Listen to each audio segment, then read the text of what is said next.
Hey guys, how's it going? It is I, the real Randy Chavez, coming at you with Sean Mana at Way of the Sean and some of his socials. Everyone say hello to Dashy. Hello, Dashy. Hey, Dashy, what's going on, Dashy? It's my guard doggo. I love it. So we were just talking about Disney, and this might might be our next move is going down to the parks and just filming ourselves.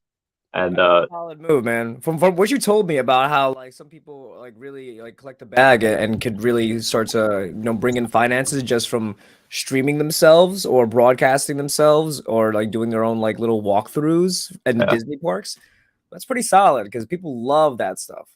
yeah, there's I mean, and it's not just that. Like you can like you're a Twitch affiliate, right? You've Yeah. been so when did that start? When did that happen? So over quarantine, I used to work at a toy store for my day job, which I loved. I love kids.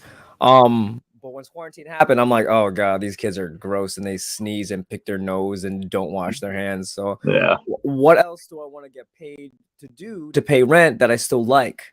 So I was like, streaming jobs near me or video game streamer app, open positions or whatever. And Yeah. there was a streaming channel, or they were considering themselves an esports channel Okay. based in Queens.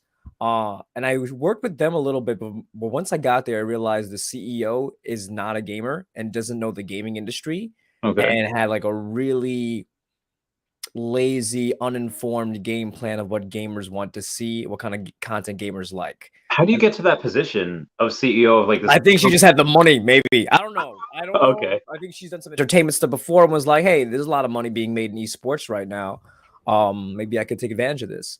Yeah. And I saw, through the facade, I'm like, no gamer wants to see what is it, like the Valentine's Day special where just gamers play against each other to win like some little silly little thing.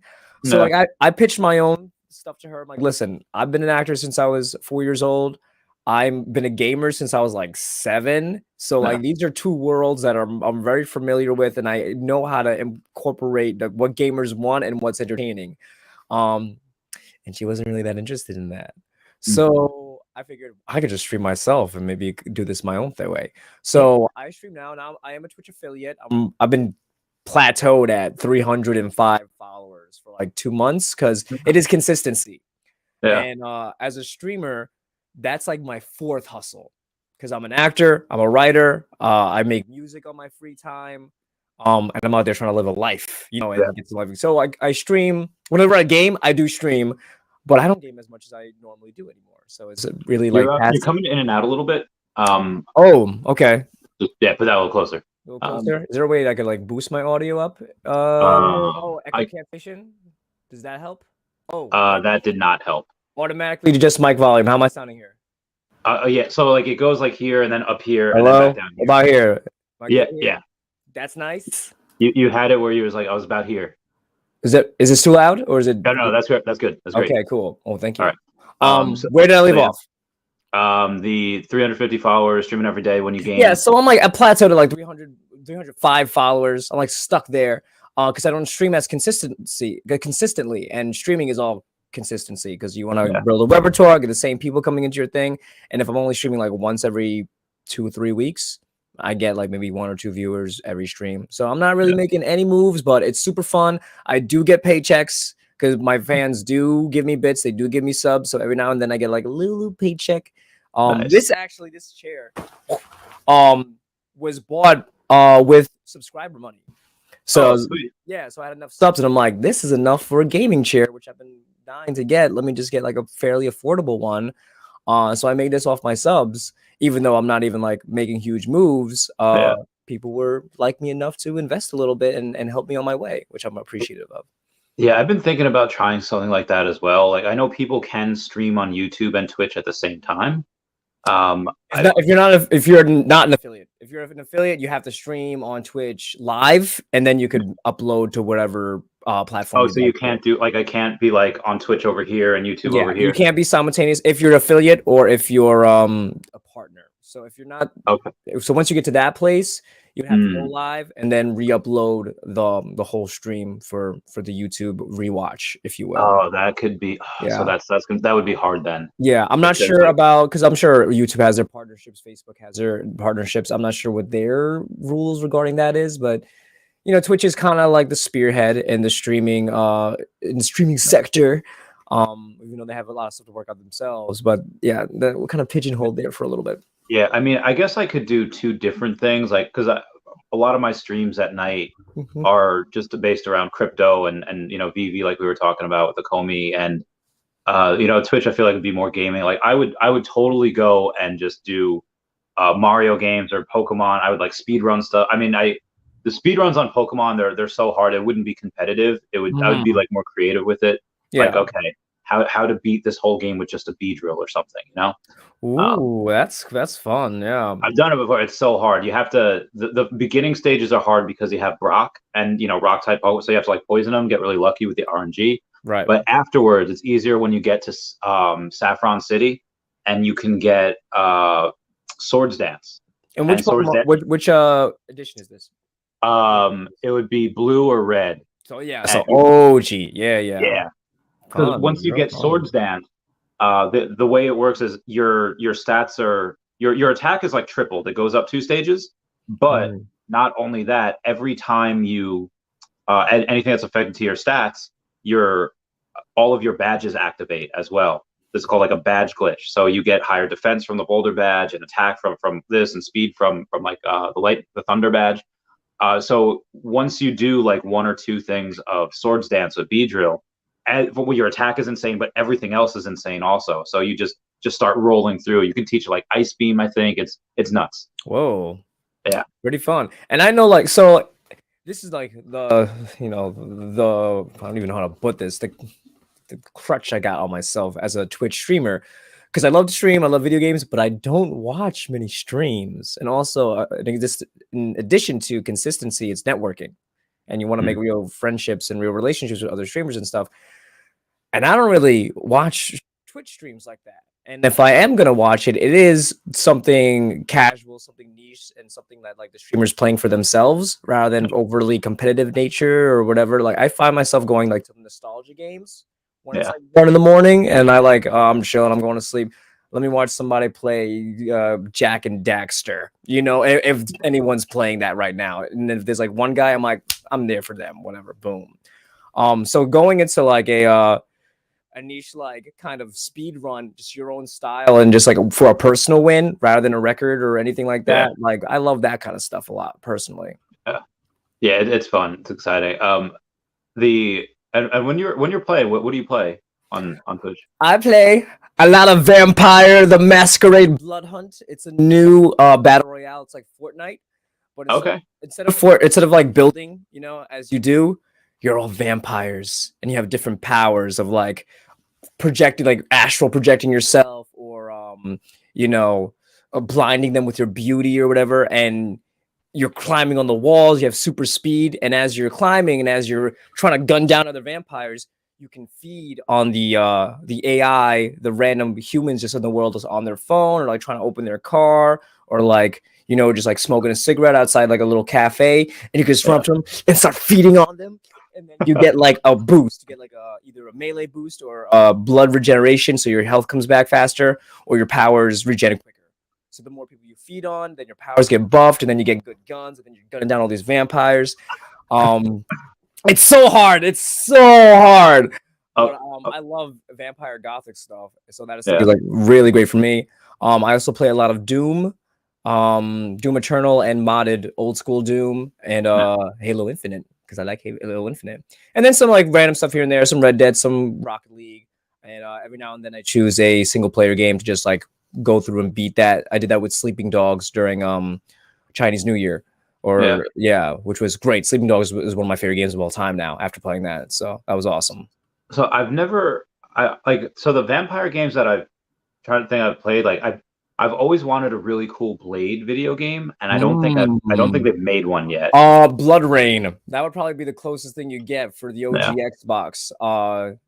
She's just some cool, redheaded vampire chick with like a hack and slash, if you will. It's kind of like a Devil May Cry, I believe. Okay. But this game is sick. It's so good. It's like it's all multiplayer, obviously. So there's like you can't take your time with it or stalk in that way. Yeah. But you definitely it's either hunt or be hunted. It is awesome. Okay, I could dig that. Is this a reference to a vampire game? I'm not always a vampire when I can. So there's a vampire tabletop called Vampire the Masquerade. And it's like, a role-playing game like D&D with your friends. And then from there they've made visual novels, or like those gaming novels where like, you talk to the characters and like, oh, we're on a date now, whatever. And it just like text, you choose what you say kind of stuff. But this is, I think, their first like concrete video game. You're controlling your character, you're picking up weapons, you're doing things like that. Okay, gotcha. So good. Oh my god, I'm crazy about it. It's so fucking hard, but I'm crazy about this game. Can I curse on this channel? Is that okay? Do we use bad language? Yeah, it's live. It's fine. It's all good.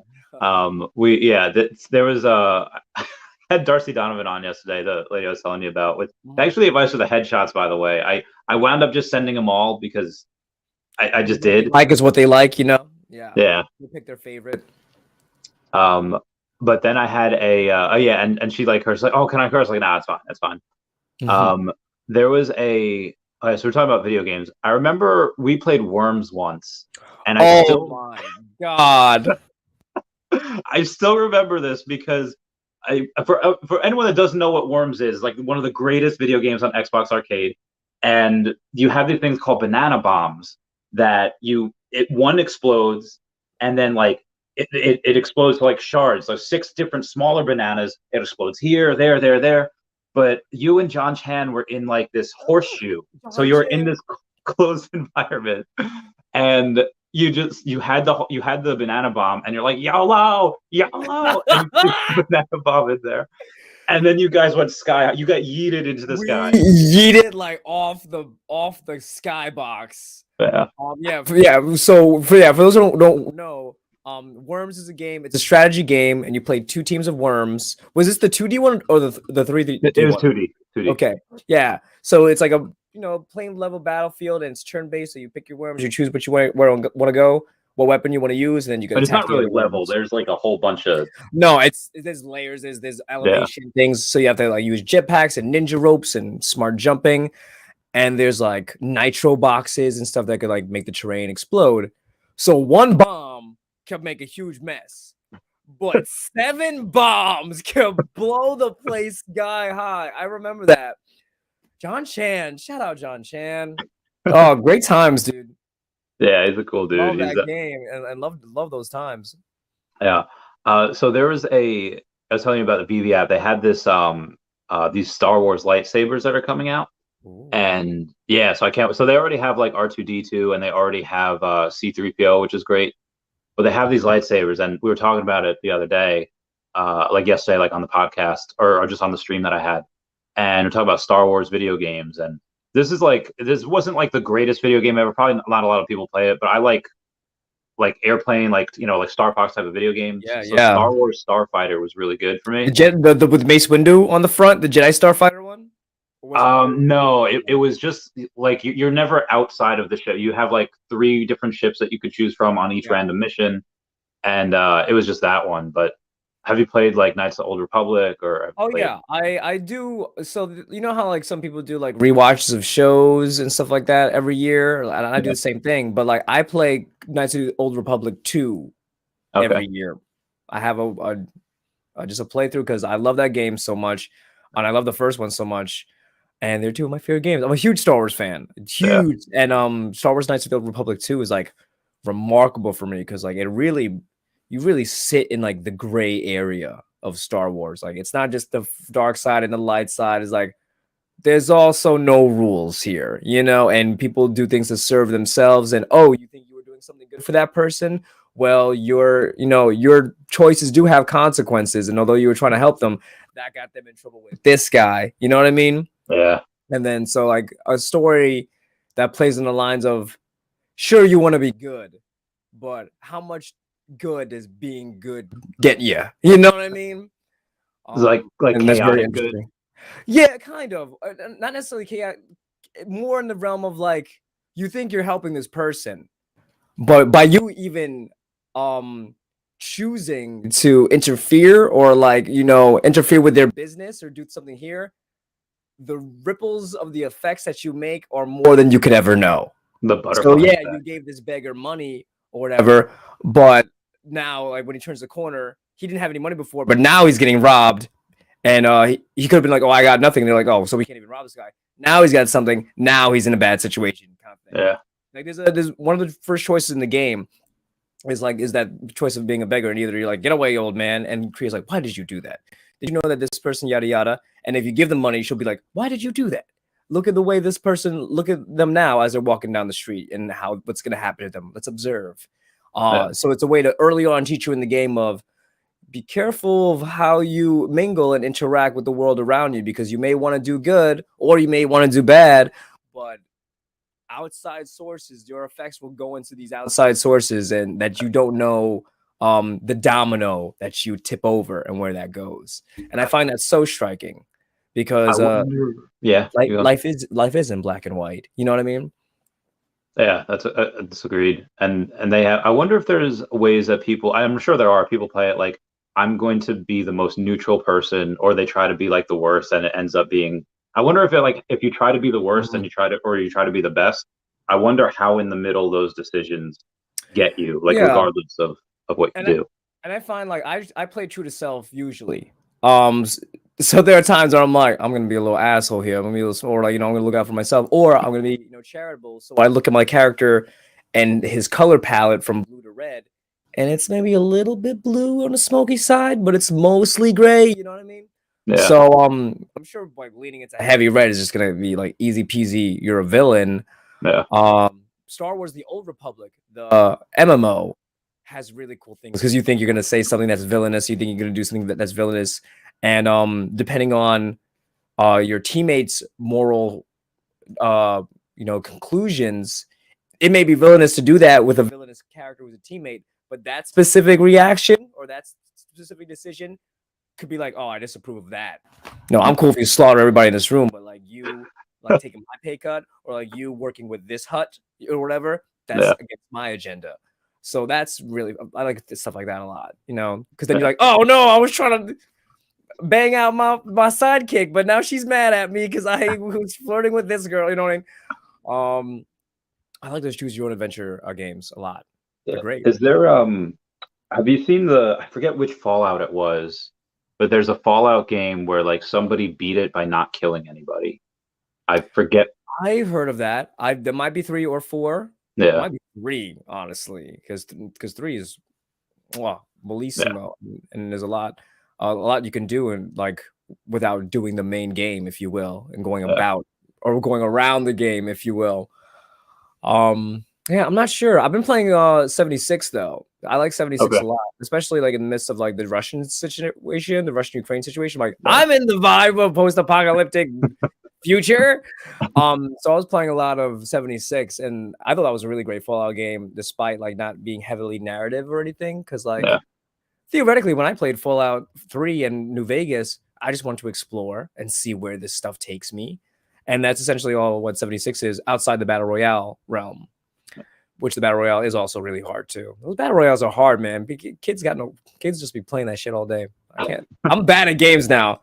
I used to go to like, tournaments for Halo, and now I am garbage.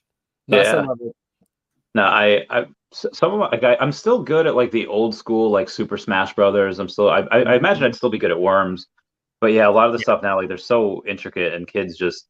I've seen the speed runs of just the like you have like a 2-frame window of doing certain moves, and it's like man. I don't know how people do that consistently. Wild stuff. It's insane. And like I'm not even a big difficulty gamer, so like I don't care about Dark Souls games. I'm like Elden Ring looks beautiful. I've seen friends play it. I've seen videos, but like a game like that like Doom is my Elden Ring, because that is a hard game, but it's furious and it's fast and it's chaotic. Whereas like these games where like you gotta potion up and you gotta like know how to dodge the right way and things like that. That's just, or if you go the wrong route, you're gonna hit this boss first. You know what I mean? I've had bad experiences with Dark Souls, so I'm like, these games aren't for me. They're good, they're great works of art, but they're not my genre. I kind of like games where you can grind a little bit, because not that I usually over level, but like stuff like Paper Mario or stuff like Pokemon's where I know what I have to do, and then I can beef up. Yeah, I can beef up a little bit. So I wanted to get into your acting a little bit. I'll just try to segue with this. When you're on like on set or whatever, or you're do in between takes, do you ever like talk to people like, "Hey, you play this game?" Like if everyone's just like around your age. Oh yeah, all the time, totally. I always every now and then I do extra work just to get a quick paycheck. Yeah. Because as a professional actor, if you know what you're doing, it's the easiest thing because you're just waiting and holding for 6 hours, and then you just walk past the camera on action, or lay down the plate, and you're not even in frame, you're just in the world. So like in moments like that, that's all downtime where you don't got no lines to memorize. You're not trying to feed anything or whatever. So you're just making friends. So one of the first things I do is like find out what they like and what you're into. And if it's something that I'm not into, I just want to hear about their world because I'm so interested by other people and their experience. But if they're into games or into movies, I'm like, let's go in, man. Let's talk about all these directors. Let's talk about all these games we play and our loadouts or whatever. So yeah, I love finding the gamers and everything. And there's just tons of nerds. I mean, theater and acting is nerdy as hell. You're playing make-believe. So there's tons of nerds within that culture and that community. I love that. I saw on your Instagram you had something with Broadway. Did you do so you were like tagged in something, or like there was another page that had featured you with Broadway? Yeah. So I'm in a sketch comedy group. I've been with them for a year. I'm an actor and a writer within them. And I'm also like heavily involved outside of the rehearsal room, which means I made the website, I put the stickers around New York City, I make the graphics for our Instagram, I reach out to podcasts and professionals to try to bring them in. So I wear many hats just because like I really believe in this, and someone's gotta move us forward besides like our ringleader, if you will. So I have enough energy and I don't need sleep, so I'm ready to put 1,000% in. And we've sold out. So we have a 12-month residency from December 2021 to December 22, doing 2 shows every month in New York City at one theater. And we've sold out 12 shows in a row. Every single show we put on, it's been sold out. It's had great reviews. We've had people come back, friends of friends who are like, I need to see the next one. You guys are hysterical. Like, this is something really great, which feels great. Oh, so it's different each time? Like, it's different, like... we switch it off every 2 months. Okay. So we've done a PSA show of like, hey, did you know that incest is legal in Rhode Island and New Jersey? It's true. And like really? right after, yes, yes, there's no law saying that you can't do that. Oh my god. Yeah, I don't know. That's hilarious. But like, it's a little PSA show with like silly PSAs and silly sketches because we did a whole we did an incest song sketch where like I was like the producer. The guy in charge of the studio was like, oh, the Wilkins siblings, come on in. And they're singing like, the best love is the one that's real. The best love is surreal. The best love pulls you from the mud. The best love is when you're from the same blood. Lying by. And he's like, whoa, wait. Can you say that line one more time? He's like, lying by your side. And he's like, no, the one before. So like after that sketch, we did like a hey, did you know? So like that was a PSA show. We did like a relationship show, which was a little generic, but it was like relationship with your God, relationship with the technology, relationship with your significant other. And then we did a history show of just like funny historical based sketches. And then a best of, giving everybody the best of the past 6 months we've done so far. And now we are going off Broadway July 17th into a 150 seat theater on McDougal Street next to the Comedy Cellar, which is Comedy Central, baby. You know that street right next to West 4th Street where everybody's like, oh, you want to see comedy tonight? You're trying to see comedy tonight? Yeah. We're on that street, baby, doing comedy. And our debut is July 17th. And with 150 seats to sell out, that means we have to sell more people than our friends. So I sell clean energy on my free time. So after I sign somebody up and I'm like, oh, thank you for helping the environment with me.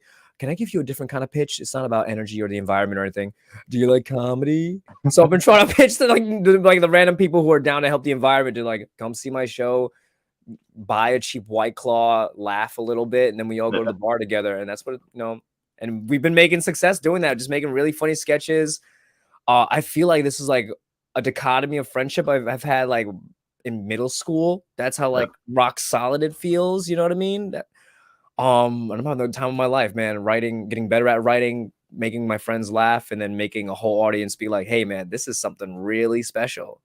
Good. So if you're in the New York City area, follow I Mostly Blame Myself on our Instagram. That's our website too, and we are doing comedy theater and trying to get New York's fucking bawling and have their tummies hurting from our sketch You comedy. said that was July 17th? 17th, yeah. Our 17th, next show, okay.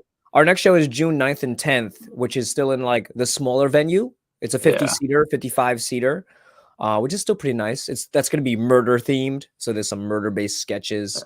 And That'll then be a busy weekend, the 9th and 10th, but I can totally see if I can go the 17th. if you can come to the 17th, we're trying to get everybody there. Would I say everybody twice? Anybody and everybody there. We'll probably bring some food out. You know, I'm trying to convince my fucking group to do so much, but it's hard. I'll bring the girlfriend.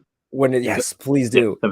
This hard one is like 8 people, right? And everybody has to like be in order. So I've been trying to get us to do a photo shoot and get us to film, but like we all got our different schedules, and some of us are really popular, so they got a wedding every fucking 2 weeks. But I'm also trying to get us to sell merch. So if it's possible to get like hoodies or t-shirts with like our dates on the back, like we're a band or whatever, I would love to get that for our off-Broadway debut, and people could buy our shirts, then we get some money to like pay for more props, more costumes, more marketing. We're trying to make good comedy, man. The world needs laughter now more than ever. You know what I mean? So, and it's the ultimate healer, because it allows a conversation to be had, and it heals us up a bit. It reminds us that we're not here for long. We gotta enjoy it for what it is. You know, goes by very quickly. Like life goes by so quick. Like I am 27. I feel like I'm 22, but there are times where I'm like, oh shit, I better get rich quick, man.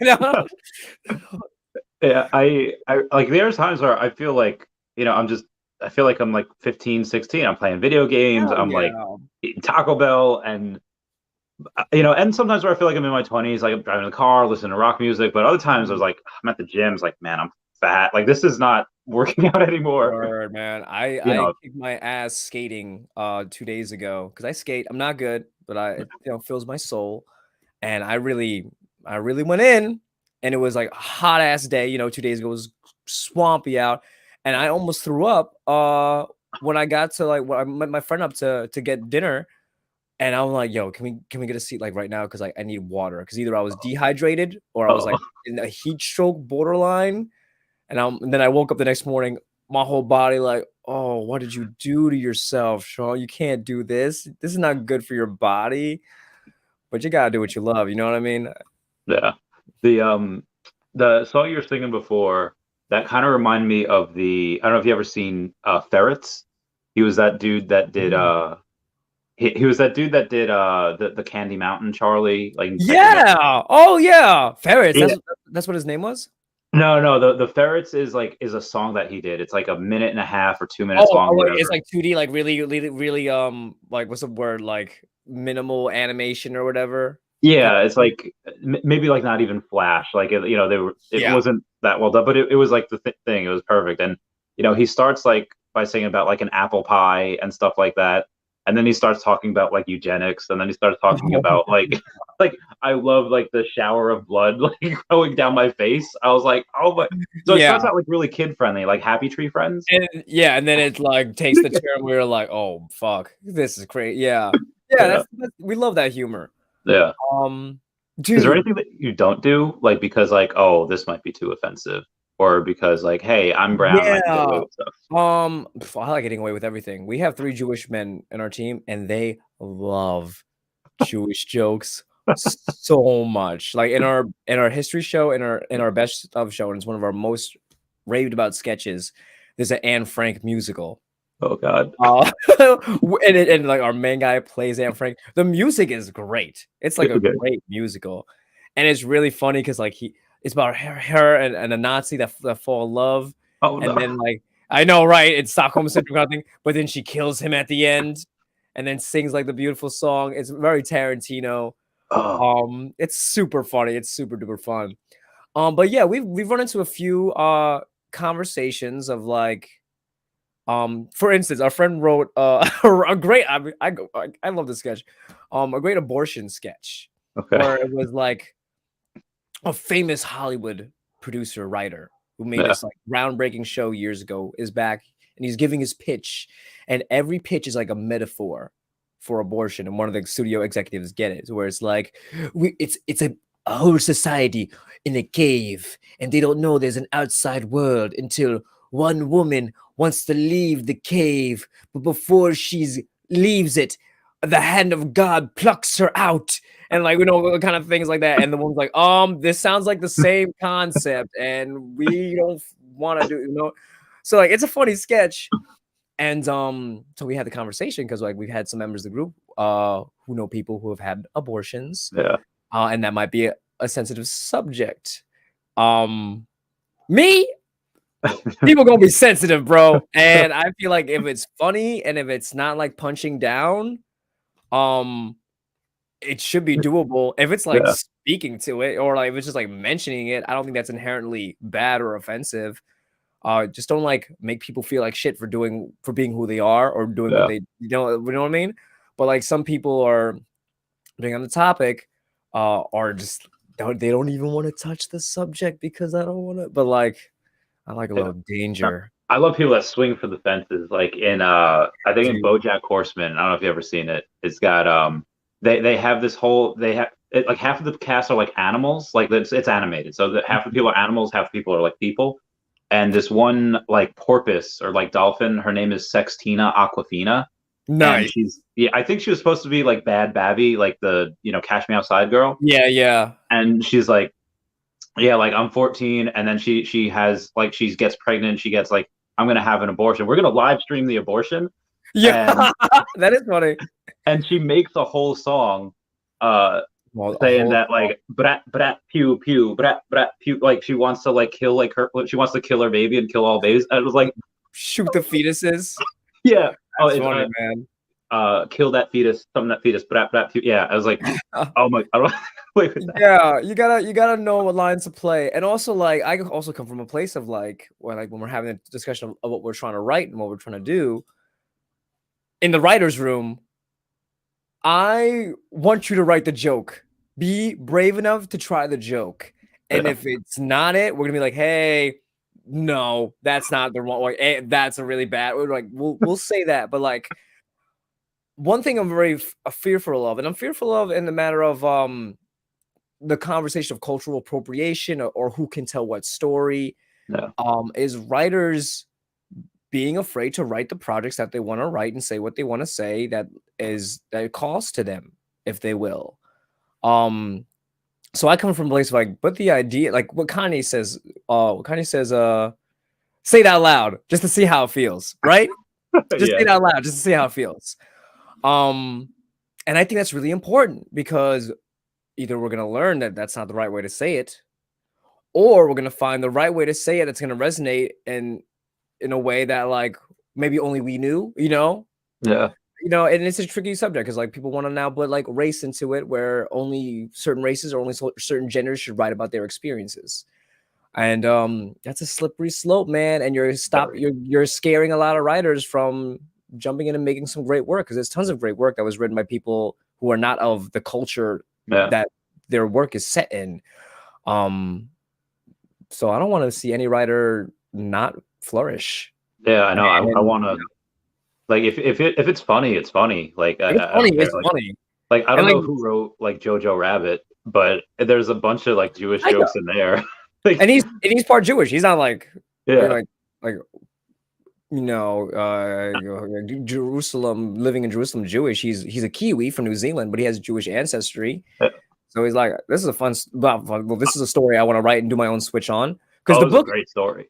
Great story. The book is I haven't read it, but the book is very different. It's very serious and dramatic, kind of like a Tunes for Bears to Dance to, I believe, kind of vibe. But Tiger's a comedian and he loves comedy. So he's like, I'm going to take this and do my spin with it and make Hitler super silly and funny and be Hitler. And it does wondrous things. You know, there's wondrous stuff that could happen in a risk-taking, dangerous conversation. But you got to be brave enough to have that conversation and to make those jokes if you think they're gonna land. You know what I mean? Agreed. So you mentioned Kanye before, and over the last I always thought I never really thought one way or the other about him. And then over the last couple of months, maybe year, I've really started Recent months. Yeah, the last couple months. This is when you decided to get into Kanye. Well, look at so part of it was when he was on he was on Joe Rogan a year or two ago, and I was like, okay, this is I heard him, I was like, okay, now I get it. Now I get now I get it. The way he speaks and how smart he is. Because having a 3-hour long conversation and seeing that train of consciousness for 3 hours, then you get it. Yeah. But also, what I thought of when I don't know if you saw the movie Get Out. You probably did. Yes, of course. When he started tweeting up a storm saying Kim and everyone, they want me to go on medication. They want to put me in a thing. It's I feel like I'm in Get Out. Yeah, I'm in the sunken place, and he's like, I'm off the meds. I'm out of the sunken place, and I'm like, I'm rooting for you, Kanye. You gotta take meds, but. And then he pulled that super Britney fan where she was like, "Leave Britney alone." When Elon Musk was getting attacked, he's like, "Yo, leave Elon alone." Yeah, he doesn't leave that man alone. If he's having a bad day, we have a bad life. Which, to some extent, is true. So, I was an Elon Musk fan for a long time, years ago, and obviously his political stance has changed. And I don't know if that's well. He showed his ratio or his spectrum, his political spectrum, and he was more liberal, and now he's moved into the conservative space because he's afraid of neoliberals and the authoritative liberal. You know what I mean? The cancel culture or whatever. Yeah. So he posted his place in the political spectrum, and it's leaning a little right. Yeah, I mean, but it was moderate left. Yeah, it was moderate left. And I have to say, does that come from the cyberbullying? Are we bullying this man into super villain things? Because he has the money, he has the influence, he is a smart guy, he knows science. He's not just a rich guy who pays people to do science stuff. Yeah. He knows the science himself as well. But yeah, he's not making great moves in my opinion. He has enough money to help a lot of things. He should be. He's being a troll. Oh, have we cyberbullied him to be I'm gonna play the troll game because you're putting because I don't know. Is that influencing his priorities of how much that conversation? So I'm when I hear Kanye saying that, I'm yeah, maybe we could be a little nicer to the rich dude who's trying to get us off the earth. You know what I mean? But he's I mean, I have this recently. I have this love-hate relationship. Again, I have middle left, middle right. People make some great things, but they can do some bad things too. It's the gray area of life, and man. Yeah, I do like you say, you don't be afraid to have conversations. I love 4chan stuff, stuff that shouldn't be joked about, but it's funny. Mm-hmm. I come from metal, and metal humor is extreme and grotesque and vulgar and assaultive. So jokes horrible. I can't. There's some jokes I will never say backstage in a theater setting, but at a metal show, we all understand the humor, the culture, and what's serious and what's not, what grounds we play on. Yeah. So I mean, the reason why I shifted right a little bit and this is the stupidest thing to ever and I'm pretty sure it wasn't the real reason, but it was Jenna Marbles. She made a video, it was years ago. Oh yeah, it was 2016, I think. Yeah, and she said listen, some of the jokes that she did in 2008, 2009 were people found it and they tried to cancel her. So she's I don't want to make anyone feel bad. I'm leaving YouTube, and she was one of my favorite YouTubers. She was at the top of her game. She was one of the biggest YouTubers of all. And she could have kept going, but they bullied her out of it. And I was I freaking hate all of you guys. Now I'm gonna go down the ballot poll and vote Republican on everything. And then I just didn't vote because I was deployed, and then I was I was deployed. Fair, man. So I didn't do any of that. The same thing happened with Lewis. He was a comedian turned politician. And he was a very liberal, he's a good politician who cared about the people. Yeah. And he did in poor taste, sexual-esque picture back in the 80s of him pretending to grab a woman's breast while she was sleeping on the chair or whatever, backstage or whatever.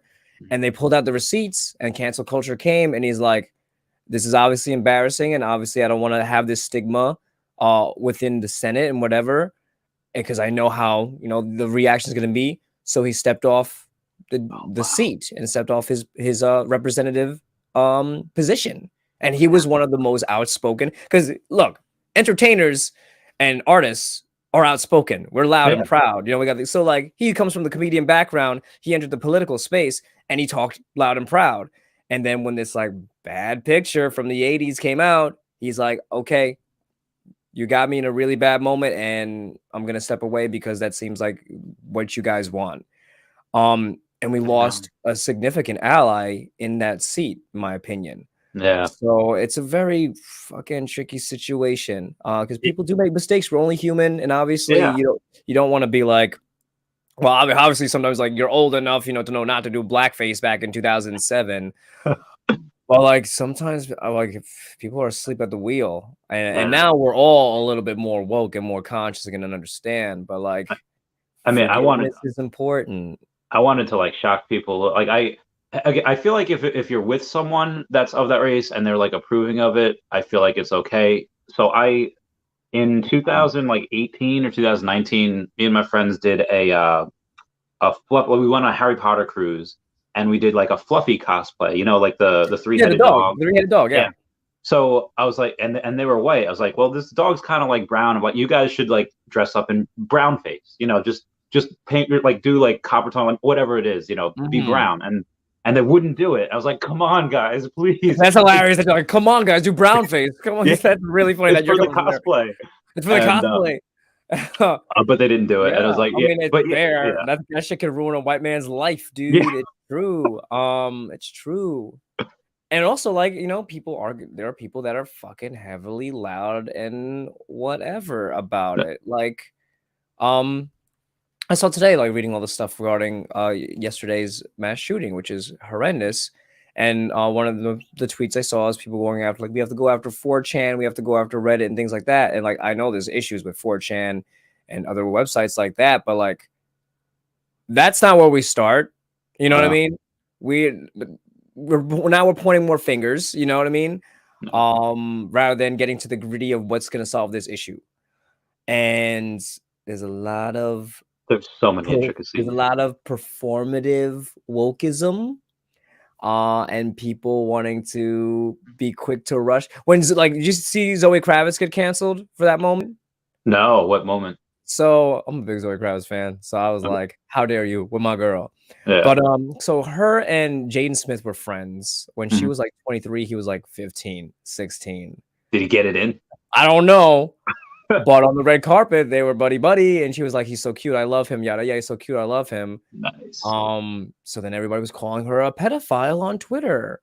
Oh, and I'm like, God. That is a big fucking thing to say. Yeah, the big accusation. Although it's like, yeah, sure, it's a little weird. Like, but like, I've had 23-year-olds call me cute and like give me that like kind of, you know, when they're trying to boost a boy's self-esteem and shit like that. Like, yeah, how do you know it wasn't that? And Jaden's a smart and a mature for his age kind of dude. So like when people are rushing to call people a pedophile with no necessary merit, that's like fucking annoying and scary. And then to see like a whole thing of it. Yeah. And you know, people fixate, it is how do I put it? Mob mentality. You know, some people here's what I think. I'm so far removed from the primary and secondary sources of allegations of some of these news things of, you know, these hearsay stuff. And you should believe women first and foremost.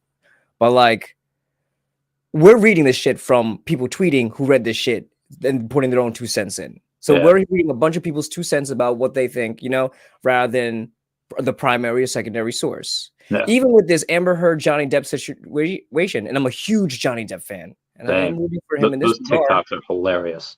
Yeah, but also like that's a skewing the public. There's a mob mentality there of how we're thinking. And they both on both sides of this court does not look good. So I'm going to digest what I can, enjoy the media what I can. But the court and the judge, they're in that room every day. They make the decision. And no matter what the verdict is, they made their concrete decision. And Twitter and the people on either side of side who they're siding on could be in uproar and tweet what they do and pull out the receipts and insult. But like, we're so removed from this situation. You know what I mean? That's a good point. Shit, we don't know shit. Yeah. And then we look and we tweet and then we move on with our lives, not knowing shit that's happening in our surroundings, you know, the block away. So like when it comes to the circus of media and celebrity and fame and the distraction that is to like normal people's lives, just trying for them to better themselves or whatever, I just try to like read what I can, make my decision, but not concretely be like, this is the definitive answer. If you're like, if you don't believe this, we're not cool, because like I really don't know shit. Yeah, I mean, you have no idea. But also, I mean, with the Jaden thing, like it's like what was Zoe? She said she was like 23 and he was like 16. 23, he was like 15, 16. Oh, it's just I from what I remember, like, he was pretty chill. He's chill and he's mature, and also like they're probably being flirty, but like I doubt nothing transpired. You know what I mean? But like, even if it did, I feel like the laws are weird with that because if that was like if he was 23 and she was 15, yeah, like oh my god, no, yeah, totally that was a certain way. Because he's like Joe, I think it was Joe Rogan did this joke. It was like, women, and not that they can't, because women don't usually, boink guys. They only let guys boink them. So it's like she wasn't like maybe she just let it happen, and like. If that happened, and we don't know, and I'm not gonna call her a pedophile without knowing what the fuck happened. Yeah. And that is a complicated subject regarding laws and stuff. Like if they went to Japan, it'd be cool. No issue there. You know what I mean? Oh, it's so weird. That's how some countries' age of consent is like 12 and others is like 20. It's like how the fuck did y'all get there? It's different cultural, and it's different culturally, and then it comes in the regard of like. And again, I don't chime off on this, but I think it's interesting for us to champion our set morals or moral standard when it is different around the world. Yeah. And who's to say who's right or wrong? Obviously, there are instances you can see what's clearly right or wrong. Yeah. But I don't know, man. We're all just humans who made these rules and trying to figure out how to be good to each other. And we're still having a fucking nightmare even trying to do that, because now it's like it's becoming a side thing, It's all this war. Is why I'm very wars. That's why I'm very excited about like technology and like the metaverse and things, because like if we get, I think like half the world still doesn't have internet. If we get everyone 30% of Italy doesn't use the internet. Now, how many of those people are like grandmas? Like they're all those are all the old ass generation that's like 98 that are still kicking and cooking. So like here's the thing, and I've like never wanted kids. I like I cannot deal. But also I've seen like the US and Italy and South Korea and Hong Kong. There's so many different countries that more people are dying than being born each year. And I feel like once everyone has like internet and they like can see like we might have a more common ground, like okay, we can see things each other's way. Yeah. But yeah, I think with I mean look at Russia, where their internet is by the state. So those Russian soldiers that went to Chernobyl never knew about the event of Chernobyl. They couldn't even like now they say like I think that the people in Ukraine are like Nazis or Nazi sympathizers, like, oh, we're fighting them. Literally, I went on a date with a Russian girl last year. Yeah. Russian girl. She was cool. It was awesome. It was interesting because we got to. I love a human interaction. I love a real moment. So we got to really talk this out. And she come from this place of like there's Western Ukraine who are Nazis and who are trying to like have a genocide against Russian and eliminate that culture from that country. And then there's Eastern Ukraine who are more siding with the Kremlin, who want Putin, and Russia wants a strong leader, obviously. So like they have a completely skewed idea of the reasons for the invasion, how the invasion is going, and all that kind of stuff. You know what I mean? So I was dating this girl, or I was engaged to this girl, Natasha, in 2014. Right, I And remember her.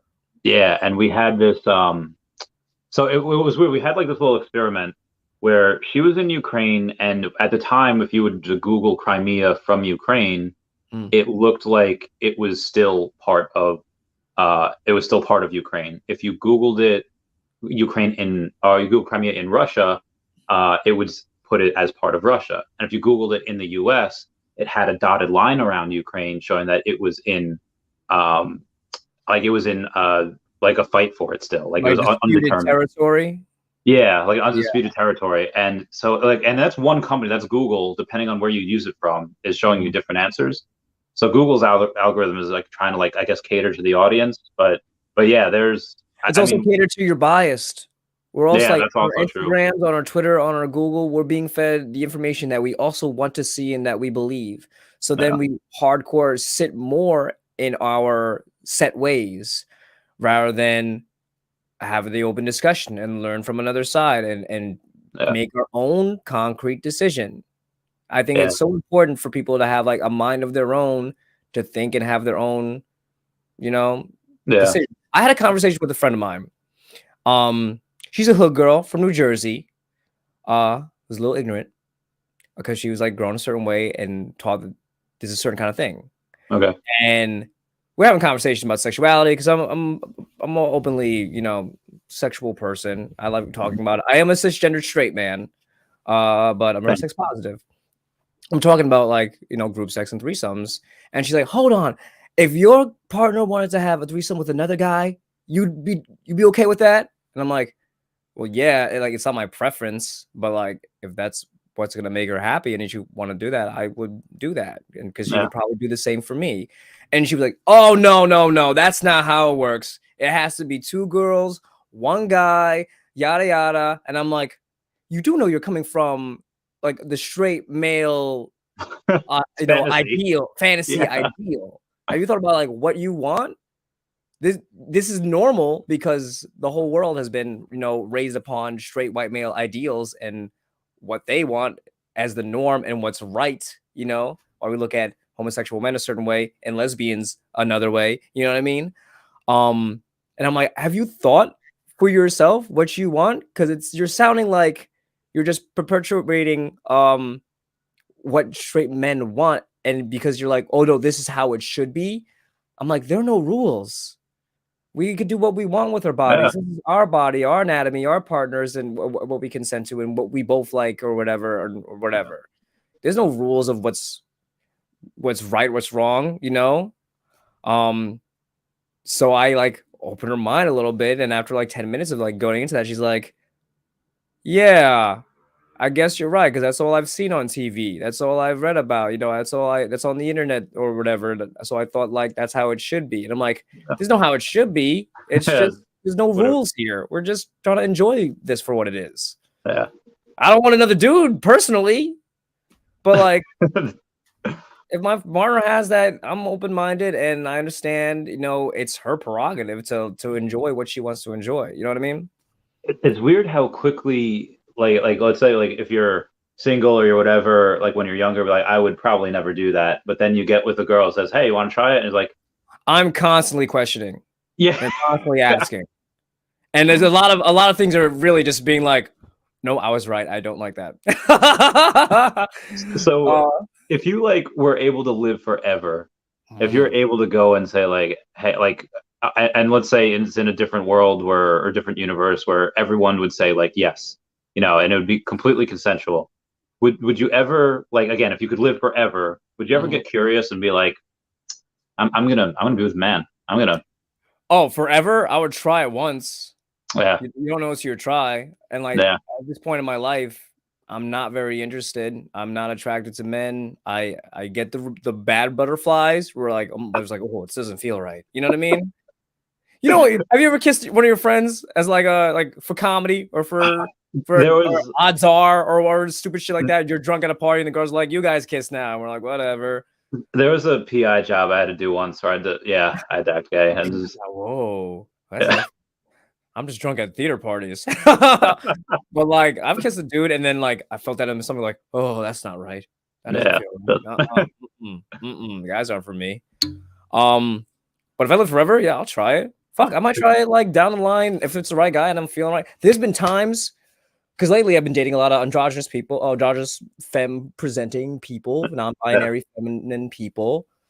And when you match, there are times where I'm like, they're very pretty.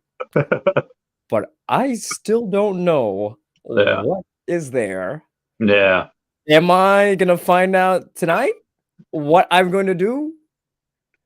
We don't know. You know, I've had that conversation like, if there's a dick under there, I'm gonna have to try to see if I'm in what I'm gonna do with it. And then luckily there's not. And I'm like, okay, we're smooth sailing. We're good.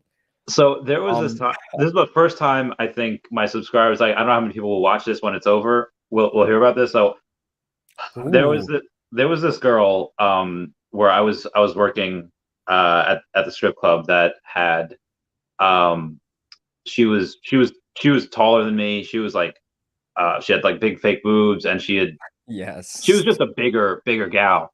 Yeah. And a buddy of mine was like, you know, there's a decent chance that she might be like a post-op like transsexual. And I was like, you know, like, and there asked me all this question, like, is like the voice deeper? And I was like, yeah, but again, she's like a bigger like woman. Like that's a woman, you know? That's Amazon. But then she's like, yeah, you know, fake boobs, and then, you know, big hands, like, you know, like, I was like, well, there's no like Adam's apple. I was like, well, no, they can like shape it down. It's like, oh man, so I didn't know that. Yeah, you can shave it down if you have, like, I mean, in general. That's scary. That sounds real fucking scary, dude. But then again, all those operations sound scary to me. So yeah, interesting times. Uncle Drew's like, what are we talking about? Yeah, Uncle Drew's like, uh-oh, what did I just walk into? Oh, I did have to ask it. Is this picture real? No. He had big boots, but they're not that big. Okay. No, I saw that. I was like, no way. It's really funny. I love Kanye so much. Yeah. I don't agree with him always, especially these days. But I love him and I thank him for everything that he's done. Yeah, he's great. They have a lot of cool fun stuff. But yeah, dude, I think being curious about yourself is super important and fun. It's not like constantly questioning to like validify you are who you are, but being like, these lines I've never crossed before. How do I feel? You know what I mean? Like, what if I go to this party? You know, you know what it was? The first time I got high from marijuana, I was like 19. I'm a late bloomer. I saw Yes Man with Jim Carrey. Yeah. And I'm like, this is a pretty sick ideology of life, saying yes to like everything. That's he's like an 80-year-old, right? No. He's just a man. Oh no, he was with an 80-year-old in that, like, because she had like. Oh, at some point, yeah, at some point that happens. But like, he's just saying yes to everything. And I'm like, yo, if you say yes to everything that like instinctually you know is like what harm could be here. What if I go to this concert I was invited to, or this party, or what if I stay for another drink, or you know, or whatever it is. What if I take this job offer that I'm afraid of, or whatever? All that does is open up doors and opportunities for new experiences and for stuff to learn. Obviously be smart and like listen to your gut. And if you're like, oh, do I want to go to like the heroin addict's house to hang out because he invited me? Maybe not. But little things like that, of hangouts, of like the stuff, the little post no bills, and like, oh, free art show on Wednesday. I'm off at 4 on Wednesday. I could see what art's here just to see what's here. Yeah. All I could do is open doors of opportunity to friendships and stuff that you can learn that you like or don't like. And it's cool. Life's all about. So I I think it was, I didn't smoke weed until I was 26 because I was all about like boxing when I was younger. Then I was in the military, and they would tell us like, oh, I can't do it. But I got really, really into Lucy, like, you know, like Lucy in the Sky, like LS. Yeah, I'm a shrooms guy myself. So I love that. I like psychedelics. So yeah, I had a 2-tab acid trip, and that shit felt like I was slugging through the simulation, man. That was heavy slugging. Oh, I'm feeling this. Where shrooms, I feel like I break out of my shell. I'm water. Like Bruce Lee said, Yeah. be water. That's how I feel like when I'm on shrooms. It feels awesome. Oh, I feel like when I'm on shrooms, my body is just my body feels almost like an old car, but like my spirit is like Pocahontas, like on acid. No, on shrooms, Oh, because okay. I see the universe. Yeah. But on the LSD, I can take it like 5 different ways. I could take it like to have a great time at a party. I could just take it to laugh. I could just take it to trip. But a lot of times, what I do is I go and I'll have conversations with people. Like I'll be on a podcast, or I'll take a really big look at like numbers, like Pokemon card sales data, or like Tesla stocks, like profit loss, And every single time I've made like a huge bet, like going all in on Tesla, going all in on these Pokemon cards, the one, even like other Pokemon card enthusiasts, said like, hey, you're paying too much for this Trophy Kangaskhan. Like this is like tens of thousands of dollars too much that you're paying. I was like, wow. No, it's undervalued. And I was right every single time, whatever it was. And the new thing was with the Komi, the Omi coin and the veve app. Right. So I take it for that, but I also want to take it like, if you ever take it and watch like Hey Arnold, or you watch like Jimmy Neutron, it's like the greatest thing ever. It's so funny. I watched Mike Tyson Mysteries on acid. Wait, have you what's heard of that show? No. Oh man, it's on Hulu. Okay, Mike Tyson, voiced by Mike Tyson, plays it's like Scooby-Doo. It's him, his adopted Asian daughter, a ghost, and a pigeon, and they solve mysteries. But they don't really solve mysteries. Actually, at the end of the show, they never really solve the mystery. They just like they go to the mystery, and then like some other bullshit happens. And at the end of this episode, it turns into some random incest moment where everyone like there's like, what the hell, yo, and everybody walks in, so she has to re-explain like the incestual thing to everybody who walks in, like hey, what I miss, huh? What is that? Like catching each other up, and then it went into like this really heady, trippy, Technicolor, multiple head kind of like credit sequence. That it's not in any other Mike Tyson mystery episode except this one. And I'm like, why, when we're tripping, this is the one we pick, and this is happening right now, bro. I'm convinced we are not real. I'm convinced what we are experiencing. Acid makes me feel like it's a simulation. So like when you're talking about numbers and shit, you're probably like using mad intuition, and you're like, oh, I could see right through this. You know what I mean? I see. I just feel like stuff is just numbers. Like, okay, so like the speed of light, we can't go faster than that, but we can beat it if we do like a wormhole, if we bend space-time. But like, why speed of light? I think it's because like that's the fastest our simulation can render things, like how quickly it can go. I'm positive that this is just like, our eyes, also our human eyes. Also true. I saw this TikTok the other day though, saying like, hey, why does this double-decker bus that can fit 2 people in this row, an aisle over here, and 2 more people in this row, how can that fit in the same lane as like my 2012 Honda Civic? That I can just it's just like it's rendered. It's like that Harry Potter tent that it looks small, but on the inside it's huge. Yeah. It's crazy stuff. And like I was talking to a friend, it does feel like more and more like a simulation every day, which is like buggy. And acid definitely makes me feel like that. Like I'm like it's like the Matrix. You know when they're on the roof? In the Matrix, and he's about to jump and stuff. That's what I kind of feel like on acid. Like it went from white to color to like earth. Yeah. And I'm like, this is all just like here, Do you get the do you see things like where you like glitch, or like you could see these all shapes and weird? Like the eyes, like those typical acid like formations that you will. I had this is one of my favorite tripping moments that I was like, I'm bugging out, So I listen to punk, I listen to metal, and I'm listening to this like stoner desert rock, like dive bomby music, like that kind of shit. And I'm trying to text my dad, like, oh, have a good night, I'm doing okay. And my keyboard is like electricity, where each letter's block is like pulsing and getting bigger and smaller. And I'm like trying to type and it's avoiding me.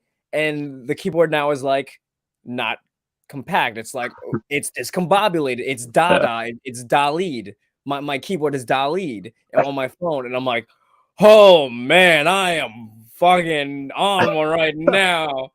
It was my favorite moments from just bugging out. I love the bugging. Yeah, I like classical music, like Lindsay, or even like stuff like Lindsay Sterling, where she dances and plays the violin. Like I love that type of stuff. That type of stuff is my jam. That is, I love Jimi Hendrix on acid. I love like that the psychedelic movement. His rendition of not America's Beauty, the Star Spangled Banner on the guitar. Like I've listened to that on acid. And that was great. Like, you gotta listen to like some like deep cuts where he's just like he's just like jamming right there, like those live albums or whatever, because it's just like it's just pure. That's pure playtime. I find in everything I do now as a man, and I have to thank my parents for this, for being so supportive and everything. But like for me, it's about following the fun.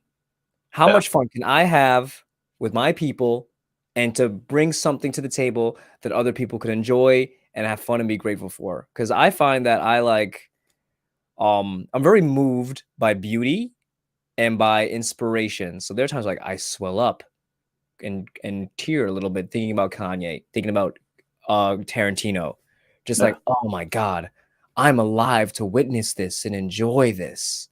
What a gift. I'm so grateful, So in times like where I'm tripping and I'm listening to like a guitarist just shred his thing and just like play right there on the spot, I'm like, he's playing right. He's playing right there. That's his joy. That's his freedom.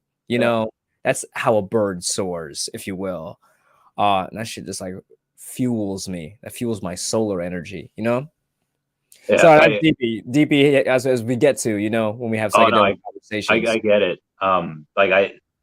It's so strange. Like I would much rather, even though I'm not really poor anymore, but I would, people are saying like, it was easier back in the day. Like, yeah, like with money, like you can get, a part-time job and you can like kind of get a car. You can't really do that anymore. But also, there's no internet. I would much rather be poor or lower middle class in 2022 than be rich in like 1980. Like, yeah, maybe some drugs are better. Maybe you get some Quaaludes fresh off the line, but there's like, I don't know, like air conditioning wasn't. Oh yeah, air conditioning is good. There's mad information. Health is better. When you get it, when you get it, food's better. Food's totally better. Have you taken a look at some of those old ass cookbooks from like the 50s or the I don't cook. Oh my God, it is. So I've gone down this rabbit hole. MSG, just mad salt and MSG on everything. Because I've followed some people on TikTok that are just like, hey, I'm gonna try these recipes from my grandma's cookbook from like the 40s, and they're all god awful. Like every single recipe in there, and those are like the cookbooks. And I was like, I could not imagine a time where I just couldn't like Uber Eats or like dude, order pizza. Like, when my ex-girlfriend lived with me, she would do HelloFresh, and that was just like fresh produce, and we make these delicious like veggie based yummy ass meals. And I can imagine back in the day when they didn't know dick about what's bad for you and your height, your fucking your system. But like, I gotta eat meat too. I love. I know I'm eating their trauma, but fuck y'all taste so good. It's amazing. Look that way. Some of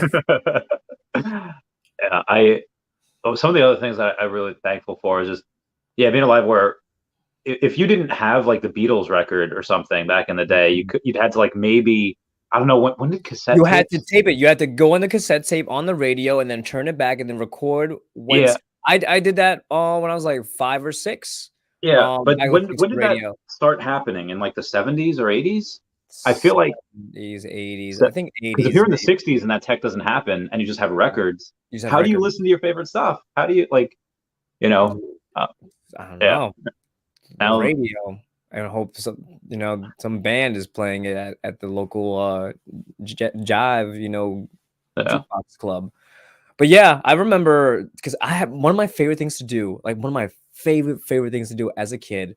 I had a tape recorder, and I would record the radio, or I would record myself, or YouTube, like 2006, 2007 YouTube, Yeah. classic YouTube, Oh, and that just like was so speed it. great. I had the llama song on this tape recorder, and I'd speed that shit up. I'm a llama, there's a llama, and I thought that was the funniest shit. And it was just such a simple pleasure, for me. That is now like that sounds like some outdated 1960s technology fun, right? But that was me, 2006, 7, with my little tape recorder recording the music that I liked and YouTube videos. So I thought it was funny to turn their voices up. Yeah. You mentioned llamas. So it's technology. I haven't found it yet, but there's this one guy on, I think it was like Reddit, and he says like what his favorite thing to do is to download like a porn video and then re-upload it, but like a couple minutes into the video, upload Carl Weezer going, oh my God. That is. And he says, if people like hear that, they'll know immediately where it's from, but they'll never be able to talk to anyone about it. But I've been trying to find it. I could never find anything. I don't know. It takes me so long to find porn sometimes. I'm a picky porn watcher. I'm like, she's not enjoying it. I can't watch. I gotta find something real. I gotta find one where they love each other. But like, if that ever happened to me, I'd be like, that's my sign to go to sleep. It's time. 40 minutes too long, and now I got Carl Weezer. I gotta go to bed. Now it's time. Better luck tomorrow. I wonder, like, talking about that before, who you'd bang if you could live forever. What about like if you could go into like different universes, like cartoons, or if you had a time machine? So, like, would you sleep with like? Because there used to be, the homo, like sapien homo. There's a bunch of homos, whatever. All the homos. We're all homos. And they used to interbreed with each other. I wonder how long we fucked Neanderthals, didn't we? Yeah, something like that. There was some like a population of 1 or 2% that have like Neanderthal DNA. Pretty sure I'm one of them. I'm pretty sure they're in there. Yeah, pretty sure it's in my hair. Another Homo erectus or whatever. Yeah, like something else. Like would you? I don't know if I too much hair. Yeah, I like a little hair. A little hair is cute, but like I can't do the whole thing. I don't know. That's not my vibe. That's a fair point. Yeah. But universes, and cartoon stuff. Probably some video game shit, Mass Effect stuff. I had a conversation with Alyssa back in the day about like where would we rather live, in like the Lord of the Rings or fantasy medieval universe, or like sci-fi universe. And I'm like, I think sci-fi universe would be a lot better because the health's better, the technology's sick, they have clubs. Yeah, they could shower every day. Like shower, the music's bumping. You don't get a flesh wound and then you're fucked forever or whatever. And then there's different like alien races, and that's interesting. You know what I mean? So I definitely want to do some future, some even Star Trek shit. You know what I mean? Yeah, they're smart in Star. They be fucking in Star Trek. Oh yeah, they be fucking everyone. Like, I'd be sucking off aliens. I'd be going to ham. What is Spock? Who's Spock? He's a Klingon. Bring that Klingon. She can Klingon this. Oh boy. So what did Alyssa? Did she say? Would you rather be in like Lord of the Rings type? I don't remember. I just remember my point, and she was like, "Oh, that's a good point." Because I mentioned like clubs, and I would like to dance, and like the Mass Effect, Star Wars, Mos Eisley Cantina vibe, or a club is a bit different than like the tavern where everyone's like, "Oh, the mysterious stranger just walked in." Yeah, it's a little different. That's a good point. I gotta get her on. I gotta ask her about it. I don't know what she's. I don't know. I think she's doing great things. She's a photographer. I haven't spoken to her. Every now and then I keep and I just like send a happy birthday or just say, hey, hope you're doing well, because like I love all my ex-girlfriends. Oh yeah, that was last month. Yeah. I love all my ex-girlfriends, and there's a reason we dated, and I found in most of my relationships it ended because we're just not like right for each other in that moment. And it's not because like we wronged each other, it was super toxic or like things like that. So I love Alyssa still, and I root for her, and I see her doing her photography stuff, and she's traveling. Yeah, she's great. Mad woman, which is awesome. Traveling gives such happiness to a person. I took a positive psychology course in college, and they said one of the pillars of a fulfilling happy life is travel, and me traveling to Europe changed my life, because I remember your Facebook status, like, be right back. BRB. I'm like, BRB, I'm out. I didn't talk to nobody for a month. I went to Europe. I didn't talk to my parents except the day before the last trip. Hey, say, I'm coming home tomorrow. But like going to Europe and breathing in the atmosphere where the air quality feels different, where you feel like the neighborliness of other people and that culture. Rather than like their public transportation is beautiful. Like New York transportation is garbage, dude. We were in Switzerland and Geneva, and we broke away into like groups of 4 or 5 to do a little scavenger hunt, a citywide scavenger hunt, and we're looking for the zoo. And we were lost. So I grabbed some random Swiss man, like, excuse me, sir, we're looking for this zoo here. Can you like just point us in the right direction? And he's like, oh, it's only like 40 minutes away. I can walk you over there. I'm like, yo, 40 minutes is a walk, dude. You don't have to do all that. Like, no, it's my pleasure. Where are you coming from? It's like, oh, we're all American. Like, oh, please. It's literally only like a quick trip away. And he walked us all the way to the zoo. We found the big lions where like where the seals were. That's where he led us to. Yeah. And he's like, hey, have a great time. Enjoy Switzerland. And he went on his way. And I'm like, nobody in New York is gonna walk you 20 minutes to your destination. They'll purposely send you the other direction just to mess with you. The same thing happened in Germany, where like they're like, this kid's American, we can see it. You're not spending a dime here. We're paying for your food, we're paying for your drinks, and we want to hear about America and what you do. And seeing that and just seeing like just the different ideologies, vibes, and cultural aspects of different countries. When I come back to America, I'm like, it is so vital to leave the nest, even for a moment. Because it's so informative of how people live and how it could, you could live if you change your ways. I've had serious thoughts about moving to Austria or Germany because a bunch of my friends. Dude, that whole little trio, Austria, Germany, Switzerland. Keep your eye on there, man, because that is like prime Earth. Yeah, quality of life is so good. Life. My friends are stationed in Switzerland. I have like one of my best friends is in Austria. And a lot of them speak English. Super fantastic. So we mentioned Facebook before. There's something I want to read you from 7 years ago on this day. On this day? On this day. Okay. This week's Man Crush Monday goes out to my good friend Sean. Let's go! Yeah, baby. Let's get this bread. Ever since I met Sean, he was always a happy guy, acting since he was a kid. Sean has appeared in 30 Rock, both Law & Orders, and a few short films. But what makes him special more than anything is his ability to make you laugh and smile. From Ultimate Frisbee to Worms to Mortal Kombat, there isn't much we don't like to do together. As we all wait for his big break, I'm thankful for the time I get to spend with him. And you were so young. Oh my God! Look how young I was there. Yeah. With the so hair. that was 7 years ago today. Yeah, 2015, May 25th. That is wild, man. Yeah, weird that we got you on today. Like it's the universe, man. That's what it is. This is a simulation. This is like Let me tell me that stuff isn't coincidence. Like it's coincidence, dude. There can't be such thing as coincidence. Look at the way our planets form. There's spheres. There's how galaxies form. There's order. There's symmetry, if you will, in a lot of ways. Like it can't be by coincidence. It's so strange. Like I feel like we have we're like the avatars and people are controlling us and it's just mine and your people that are controlling us. Like, hey, let's get these guys together. It's been a while. Let's get them back together. Yeah. It's all energy. It's all energy and vibration and stardust. Yeah. I don't read too much besides plays and screenplays, but I like self-help books a lot. And I read this book called Psycho-Cybernetics. Great book, 1970s. Do you know The Secret, The Law of Attraction, that kind of stuff?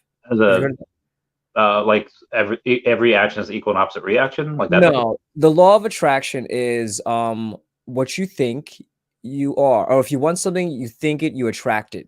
You're like a magnet, where your thoughts and what you put out there, you bring into your world. And that's essentially it. It basically says, if you think you're this, you're gonna turn into this. And the book, The Secret, and the universe and the law of attraction is very like woo-woo, crystally, witchy, yoga mom-esque, right? Okay. So Psychocybernetics is the scientific way of thinking that. Where they did a study, took some people over the course of many years, they came down with this conclusion. Your brain, as an organ, is a goal-orientated machine. Whatever data you feed it, that's what it considers the goal is. It can't differentiate good from bad.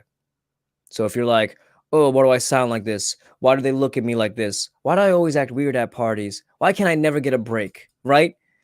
You're feeding your brain that data, and your brain's like, okay, that's the goal. Okay, that's what we're trying to do.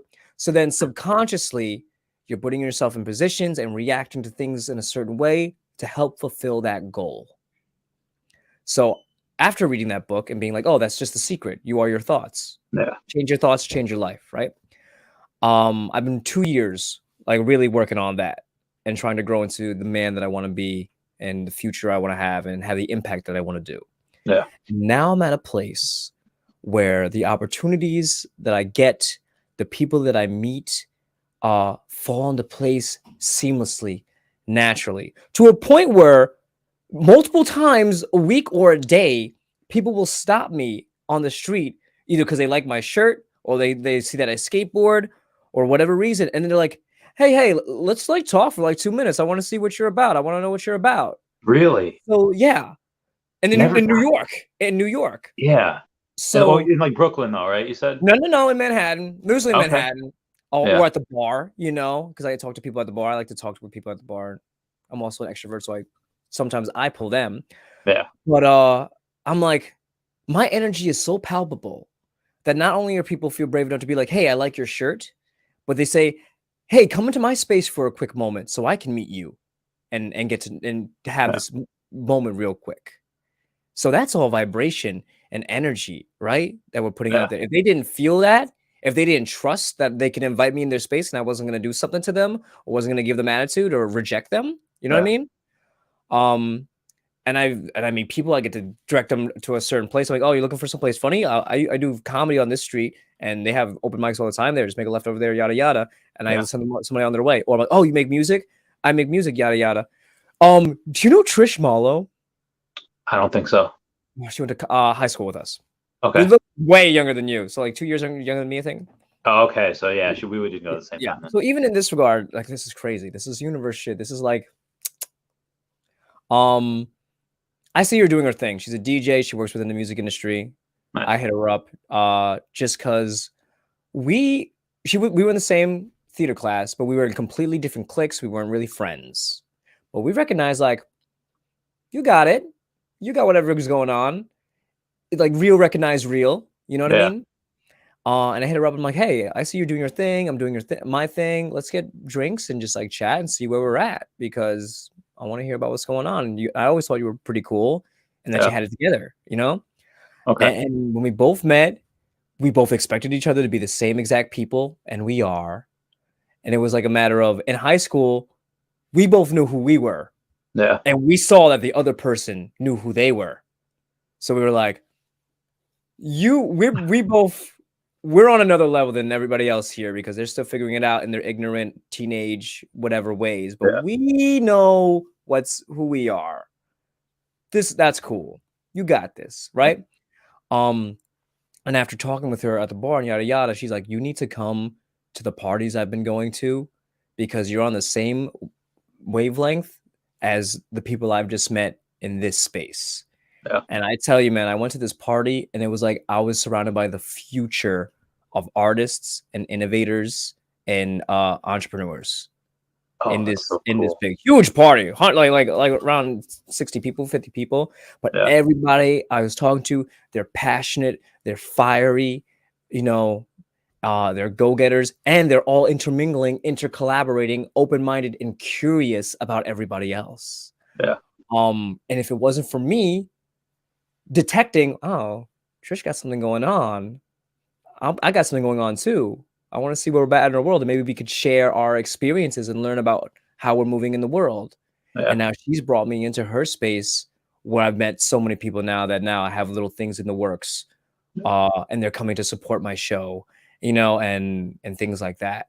So it's really, anybody listening out there, it's energy, it's vibrations. We're just stardust. Our cells are made of the same thing as suns, is made of the same thing as this chair, is made of the same things as our fellow man. So when do you think, or do you believe that maybe like soulmates or twin flames, or like, let's say this star was exploded and scattered its, enriched guts everywhere, and some part goes that way, some part goes that way, but these two parts were they formed the same, they formed a different star, they formed the same Earth, and you just happen to be in the universe together at some point, and now you're interacting here. Do you think that's possible? That is possible, and like I said, it is magnets, So maybe some way through life, just like subconsciously making decisions and wanting what you want, you find each other. Yeah. And sometimes you find the beauty within people who are complete opposites of you. My ex-girlfriend, we've dated for 5 years, nearly 5 years, 4.5. And we broke up because we just didn't work out romantically. Yeah. But we still love each other. So we're even better friends now in a way, because we didn't have to fill these titles, or the way boyfriend and girlfriend should act, or the priorities that set. Now we're just focusing on ourselves, but we're really important to each other. And it didn't work out because we want completely different things out of life. Yeah. She wants more health. She wants health is good, but she wants yoga grandma kind of health, eating good, sleeping good, things like that. Well, I want experiential. I do want to indulge in media and indulge in experience and adventure. Yeah. So we want two different things out of life, and that kind of got in the way of how we loved. But we still understand, it didn't work out for that reason, but we have this. Yeah. And it doesn't have to be like this or this, the wedding ring or whatever. So some people you could just choose to keep because there is something there that's worth keeping. There could be multiple twin flames and kindred spirits. I think there's billions of people on this earth. Yeah. And part of the beauty is finding the people that are like you, but also finding the things to love in someone who is nothing like you. Yeah. And they could just either teach you, inform you, or make you better because they challenge you in a way that you don't think. Yeah, me and my girlfriend are like that now. Like she likes hiking, and nature, and she has a house in the Poconos, so we go out there and it's fun.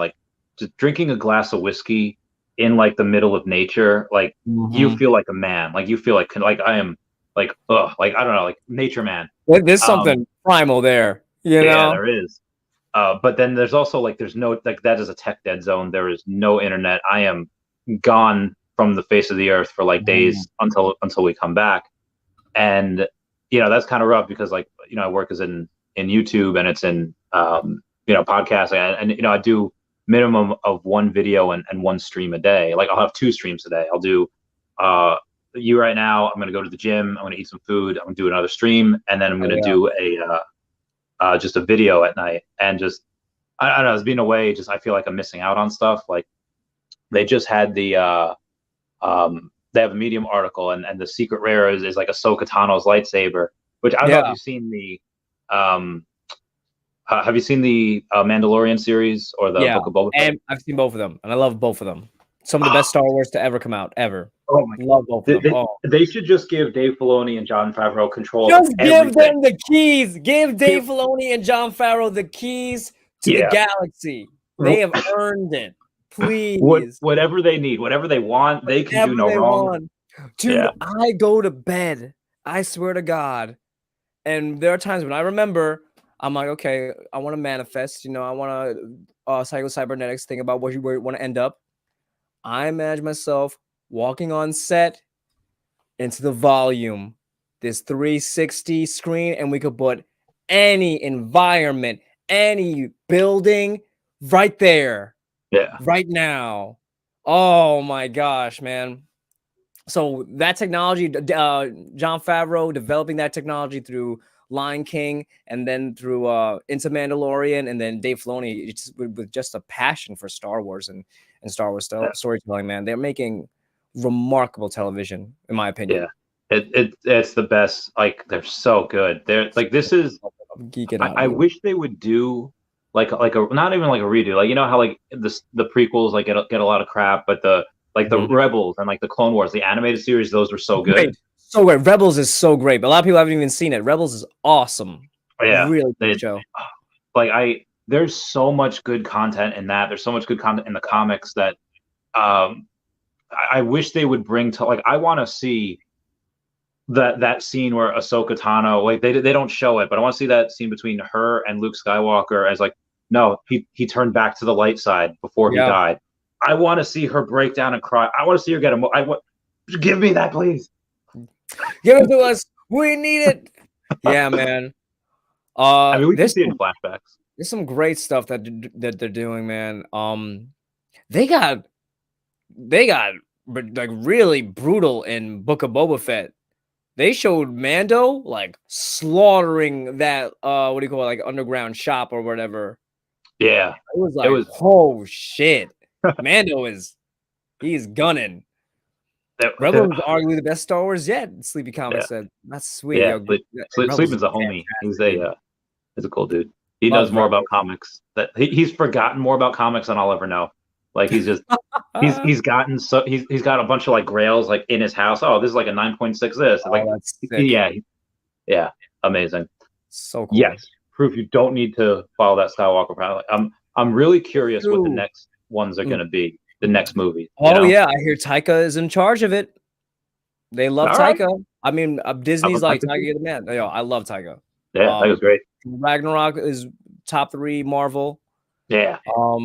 So I trust him, and he's a Kiwi man who did vampire shit. And what our flag means death. Fucking awesome. The gayest thing. That. Oh, it's so gay, dude. It is so gay.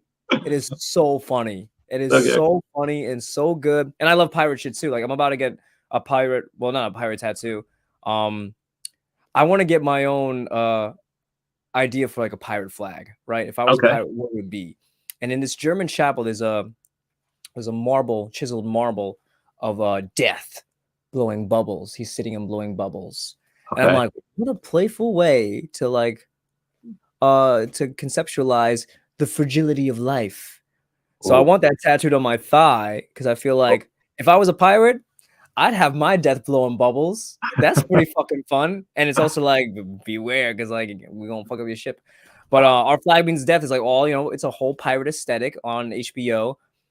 And it's fucking super gay, dude. It's so funny. It's all these dudes just like each other. Oh god. It's really good. I trust Taika with everything. Yeah, no, he's great. I want, again, he's done such a range of things. You know, like I said, like the vampire things and Jojo Rabbit, and then the Ragnarok. Yeah. So many great things. Yeah. Have you seen you've seen What We Do in the Shadows, right? The movie? Yeah, I've seen a couple episodes of it. I know there's like a movie about it as well. There's a movie, that's what started off. He did a like a 10 to 15 minute short film with Jermaine Clemens is a co-writer. And then it became a full feature length movie. And then it became a series. And in my opinion, the series is god tier. Yeah. I love that series. So funny. Hell yeah. Yeah, I've seen a few of them.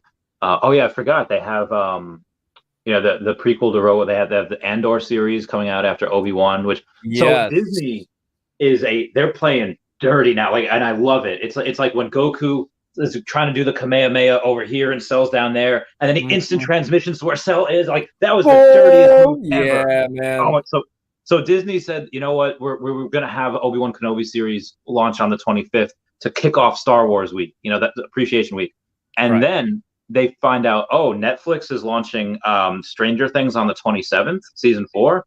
Okay, well, what we're gonna do is we're gonna move our Obi-Wan Kenobi series so that it's in the middle of Star Wars Appreciation Week on the 27th, the same day as Stranger Things 4. I was like, holy shit. Oh, you dirty. That's they want to take the ratings, dude. Gangster. For real. And like, I saw like the first 3 episodes of season 3 of Stranger Things, and I'm still it's so good. So good. I like Stranger Things a lot. I just haven't kept up. Yeah. But I'm gonna be there for Obi-Wan. Yeah, I've been waiting. I'm so curious to see what those numbers are gonna be. So I think it's crazy. I think Netflix is done. And so when I took that Lucy the other day, it was like a couple weeks ago, I went deep into Netflix. is there a play here? Can they like bounce back? And then I'm thinking outside of the normal, you have losing subscriptions or whatever, and they're cracking down on password sharing, which is nuts. Right. But they're like Stranger Things cost $30 million an episode. Huge money, dude. Crazy money, like Game of Thrones money almost. Yeah, and they, obviously the competition is like here now. Like you said, like Game of Thrones money. Amazon spent like $500 million getting that rights to Lord of the Rings. Lord of the Rings, right? And they didn't even. Nobody's seen an episode yet. No. And you have Disney Plus, you have Hulu, you have so there is competition, but also Netflix's advertising budget. Like there are things that come out that there's zero advertising for because they can only advertise so much and they have to do what they do. But also there's how many people are dressing up like 11? Like there's like, and you can do that just from stuff from like clothes, from Kohl's or Target. You don't have to buy like. It's not like you can go into Hot Topic and buy this thing like they have for Pokemon, Pikachu. So there's a lack of merch, and there's it's really expensive, and people are. So I think they're done. I think Disney might make a play for them at some point. They're like, we're gonna buy out Netflix. Yeah, get all their content. The case, dude, Netflix is in debt because a lot of debt. Yeah, and that's because like, as a creative and a filmmaker myself. They just say, "Oh, that's the story you want to make? Sure, here's the money," and then they back up and take hands off, which is wonderful. That's why we get such original, groundbreaking content because we have no studios with their hands in the content. Yeah, but they're throwing a lot of money out to try to get shit going, and they're losing money. And I mean, Disney's a Goliath. Yeah, we're moving into monopoly vibes. Yeah, like so. That Fox deal almost didn't happen because the government's like, "Oh, you guys might be becoming a monopoly." Please let them get X-Men. Amazon just bought MGM. Is that right? I think they did. Yeah, someone just bought MGM, which is that was a titan in the film industry for distribution. Yeah. So like, Amazon has like they have James Bond and they have Rocky and they have Lord of the Rings. There's so many. Is these film classics now? Yeah. I think crazy because then Disney's gonna have to like not be only the family company, which they are starting to implement like mature content that's just within their umbrella. Dude, Daredevil, I cannot wait for the Disney Plus Daredevil. I'm really but like you still got Simpsons episodes where the ratio is different, so we can't see the visual joke or whatever. So really? Yeah, there's some visual jokes that are like a little too on the nose or a little too like a little too what's the term? Crude, yes. Yeah. Oh man, I didn't know that. The ratio of like that scene or that clip or whatever is not to its original format. So then you miss some of the visual gag. And also, also the Michael Jackson episode isn't on Disney, where it's not even like Michael Jackson. It's this man who sounds like Michael Jackson. I think it's Michael Jackson voicing him. Yeah. But like the whole thing is like the man who sounds like Michael Jackson or whatever. Yeah. I don't like the censorship, man. I don't like that. I don't like censorship. I do not like censorship at all. Not a fan. But there's so many companies doing that, like Sony buying out Bungie, the creators of Halo, and Microsoft spending. Yeah, they spent like $2 billion on that. It was because they want to create. Because that's why they have it on the PlayStation. Right. Yeah, so they want the Bungie to build like Sony's metaverse, and then Microsoft's like, okay, hold my beer. Microsoft spent $69 billion buying Activision Blizzard and a bunch of other things to build their metaverse. Like, suck it, like Sony. That's going to be a buck. I just read, and this might be hearsay, the internet, that Xbox, and I'm an Xbox fanboy through and through, they passed on the Knights of the Old Republic remake, and they passed on Spider-Man. Because Marvel went to Microsoft and was like, would you like to make a Spider-Man game for us, yada, yada. And they were like, we're not really interested. What year was that? I don't know. This was this was pre obviously Spider-Man PS4 because they went to Sony after that. But hearing that, I'm like, fuck you guys, because I want Knights of the Old Republic. I have no plans to buy a PS5. I don't like the interface. I think the single player games are great, but as a console, I'm gonna be more frustrated than not. I love my Xbox, but like hearing Microsoft pass on these like amazing opportunities, I'm like, what are they doing? Is it because Game Pass is so damn good?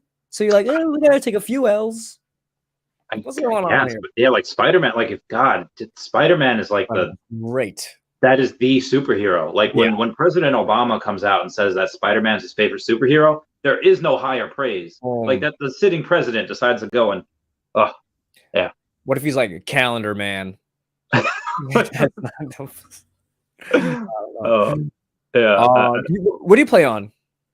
So I have a Nintendo Switch, and that's about it. And I have Pokemon games on my phone. Sick. The Switch is my first Nintendo home console. Oh yeah, it's great. I didn't have the 64. I didn't have the Wii. Didn't have the GameCube. I had the Game Boy Color and the Game Boy Advance and the DS Lite. And then one day I woke up and I was like, I didn't even have a dream or anything. I just woke up and I was like, I think I'm gonna buy a Nintendo Switch today. They have to make Wario again eventually. Yeah. So I did have a Wario game, but it came out 5-6 years later. Yeah, I didn't really like it that much. It's okay. If the multiplayer system is like flawed, you know what I mean? It feels like they just made the single player game and just like snuck multiplayer in there just to try to make it work. Yeah. But I got Skyrim on my Switch and Baldur's Gate. Do you want a really fun game on the Switch? Super cheap, like $3. It's called Thief Town. Have you heard of it? Thief Town? TH? Thief, like a thief in the night. Oh no, I haven't. I'll give it a shot. It's $2 game, $3 game. Everybody looks like 8-bit brown cowboy. Yeah. And then up to 4 players. And then there's around 30 identical 8-bit brown cowboys moving around the space. And you have to figure out which one you are and which one your friends are. And then stab them. And then if you stab like an AI, they just like die or whatever. And then it's only if you stab the right person that like their color's blue or their blood is like green. And they're like, oh, I got you that time or whatever. So it's really cool. Really fun seeing all the people moving. You're like, where the fuck am I? And where the fuck are they? You know what I mean? It's super fun. So if you like a couch gameplay, if you're like a couch gamer, which I am, I love Thief Town. Super fun on the Switch. So there is I don't know if I could find it. There's a picture of this one kid, just like how far videos came away. Yeah, here it is. There's a LAN party where there wasn't too many, like back from the 90s, and they duct taped this one kid to the ceiling. Yeah, so that bro. We've come such a long way. Classic. I love that picture. We do, man. I love LAN parties. I remember LAN parties back in the day, plugging like 2 Xboxes in to make this thing work. Yeah. In the military, we had this one thing where they needed to do something to have like satellites be like quicker, like for real time stuff. And it wasn't me. It was like these 3 or 4 dudes that said like, yeah, we were charged with making like the most insane satellite thing with like the fastest processor ever. So they had to order like 405 PS4s because those were the fastest processors at the same time. Broke them all down, made the supercomputer, and then it's like we only used 400. The other 5 were for us. So I was like, yo, that's dope, boss move. I love that. Hell yeah, I love hearing stuff like that. Oh, hell yeah, dude. But good times. So I'm going to utilize the latrine. I'm going to go to the gym. I got to make these videos. Thank you so much for coming on. This was a lot of fun. Chavez, absolute pleasure. Feel free to have me on anytime you want. I love okay. Send me that link for the July 17th thing. I'll try to bring Danielle. I'll send you the discounted link. And anybody else, if you're in the New York, New Jersey, Connecticut, Boston area, come to New York City. I'll share it on Twitter. Yes, see, I mostly blame myself. Do sketch comedy. We're like the future of comedy. That's what they're telling us after the show. So come see for yourself. Get it. Oh, hang on for like 30 seconds after I end this, though. You got it. All right, cool. All right, bye, guys. Everyone say bye-bye to Dashi. Bye-bye, Dashi.